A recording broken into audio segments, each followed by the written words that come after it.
ഇന്ന് തന്നെ ഡൗൺലോഡ് ചെയ്യൂ. കാണൂ നിങ്ങളുടെ ഫേവറേറ്റ് ഷോസ്. മാഡം, ഞാൻ ഇന്നലെ രാത്രി ഒരിടത്തും പോയിട്ടില്ല. ഒച്ചക്കള്ളോ പറയുന്നേ? ഇന്നലെ രാത്രി വിഷ്ണുവേട്ടന്റെ കൂടെ നീ ഉണ്ടായിരുന്നു. വിഷ്ണുവേട്ടൻ എന്തൊക്കെയാണോ ചെയ്തത് അതിനെല്ലാം നീ ഉത്തരവാദിയാ.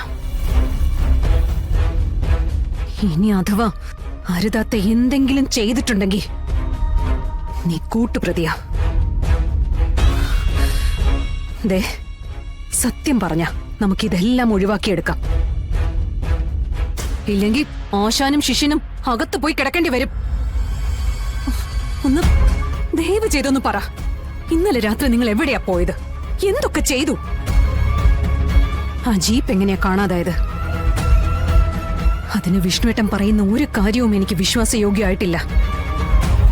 പറയ്, എന്തൊക്കെ കുഴപ്പങ്ങളാ ഇന്നലെ രാത്രിയിൽ നിങ്ങൾ രണ്ടുപേരും കൂടി ഉണ്ടാക്കിയത്? എന്നെ ചോദ്യം ചെയ്യണോ?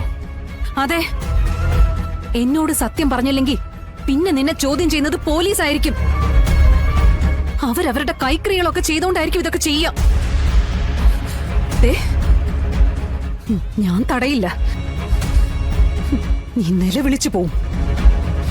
നിന്നെ പോലെ ഒരുത്തന്നെ പിടിച്ചു നിൽക്കാൻ പറ്റില്ല അവിടെ. അത് ഒഴിവാക്കാൻ വേണ്ടിട്ടാ നല്ല ഭാഷയിൽ എന്താ നടന്നെന്ന് ഞാൻ ചോദിക്കുന്നെ. പറ, ഉള്ളത് പോലെ ഒന്ന് പറയേ. മേഡം എന്റെ ആശാനെ കാണുന്നതിന് മുമ്പ് ഞാൻ എന്റെ ആശാനെ കണ്ടു തുടങ്ങിയതാ. ആശാന്റെ മനസ്സിലേക്ക് മേഡം കയറുന്നതിന് മുമ്പ് ഒളിച്ചു കയറി സ്ഥാനം പിടിച്ചിട്ടുള്ള ആളാ ഞാൻ.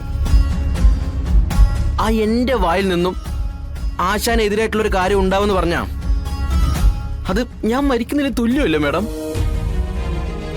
നിങ്ങൾ ഈ അധികാരി കസേരയിൽ ചിന്തിക്കുന്ന പോലെയൊന്നുമല്ല ഞങ്ങളെ പോലുള്ള ഒരു സ്നേഹം. അത് പണത്തിന് മുമ്പിലോ ദേ ഇതുപോലെയുള്ള ഭീഷണിക്ക് മുമ്പിൽ അടിയറ വെക്കുന്നതും അല്ല. ഈ ഭക്ത ഹനുമാനെ ഹൃദയം തുറന്നപ്പോ ശ്രീരാമചന്ദ്രന്റെ സീതാദേവിയുടെ ചിത്രം കണ്ടിരുന്നെങ്കിൽ എന്റെ ഹൃദയം തുറന്ന് കാണുന്നത് എന്റെ ആശാന്റെയും എന്റെ ഏട്ടത്തെയും കൂടി ചിത്രമായിരിക്കും. നിങ്ങൾക്കൊരു മരുത്തം പോലെ അല്ല, ഏത് ഹിമാലയം പൊക്കാനും ഞാൻ തയ്യാറാണ്.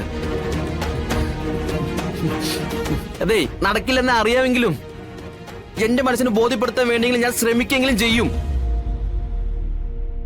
ആ ആശാൻ ഒറ്റിക്കൊടുക്കാൻ എന്നോട് പറയാൻ മേഡത്തിന് എങ്ങനെ തോന്നി?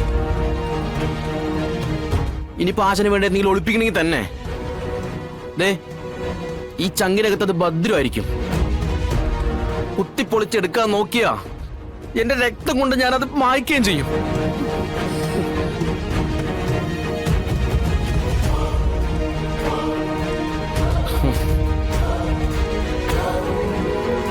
അല്ല, ഇത്രയൊക്കെ പറഞ്ഞ പോരെ മേഡം? ഇനി ഞാനും എന്റെ ആശാനും തമ്മിലുള്ള സ്നേഹത്തിന്റെ ആളും മനസ്സിലാക്കാൻ കഴിഞ്ഞിട്ടില്ലെങ്കിൽ പിന്നെ എനിക്ക് ഒന്നും പറയാനേ ഇല്ല. അല്ല, ഇനി വേണേൽ മേഡത്തിന്റെ പോലീസിനെ വിളിക്കാം. അല്ല, കുത്തിപ്പിടിഞ്ഞ് എന്നിൽ നിന്ന് അവർക്ക് എന്തെങ്കിലും എടുക്കാൻ പറ്റണമെങ്കിൽ അങ്ങ് എടുത്തോട്ടെ. പക്ഷെ എന്നിൽ ശ്വാസം ഉള്ളിടത്തോളം കാലം ഞാൻ എന്റെ ആശാനെ ഒറ്റിക്കൊടുക്കില്ല. എന്നെ നിർത്തി മേഡത്തിന്റെ വിലയേറിയ സമയം കളഞ്ഞിട്ടൊന്നും ഒരു കാര്യമില്ല. എനിക്ക് എന്ത് തന്നെ സംഭവിച്ചാലും ശരി, ഞാൻ എന്റെ ആശാനെ ഒറ്റിക്കൊടുക്കില്ല.